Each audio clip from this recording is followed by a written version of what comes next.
Ағзалардың көбею формалары қызықты сабақ. Бүгін біз тірі ағзалардың қалай көбейетінін және бұл процестің неліктен маңызды екенін қарастырамыз. Дайынсыңдар ма? Кеттік. Жыныссыз көбею бұл бір ғана ата-аналық ағзаның қатысуымен жүретін процесс. Бұл кезде ұрпақ ата-анасының дәл көшірмесі болып табылады.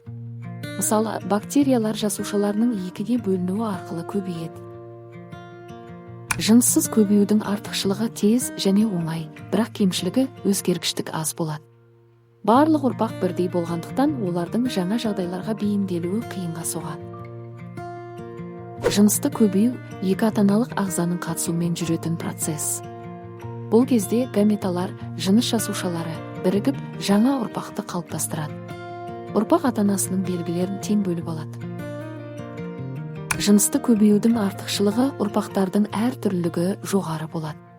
Бұл оларға қоршаған ортаның өзгеруіне тез бейімделуге мүмкіндік береді. Көбею тіршіліктің үздіксіздігін қамтамасыз ететін маңызды процесс. Әрбір ағза өзінен кейін ұрпақ қалдыру арқылы өз түрін сақтап қалады. Жынысты және жыныссыз көбеюдің әрқайсысының өз артықшылықтары мен кемшіліктері бар. Түрлі көбею формаларының болуы тірі ағзалардың әртүрлі жағдайларға бейімделуіне мүмкіндік береді. Бұл біздің ғаламшарымыздағы тіршіліктің алуан түрлілігін сақтауға көмектеседі. Бұл тақырыпты тереңірек зерттеуге дайынсың ба? Онда биология оқулығын ашып көбеюдің басқа да қызықты формалары туралы оқы. Өзіңнің жаңа білімің мен достарыңмен бөліс және оларға да осы қызықты сабаққа қосылуға шақыр.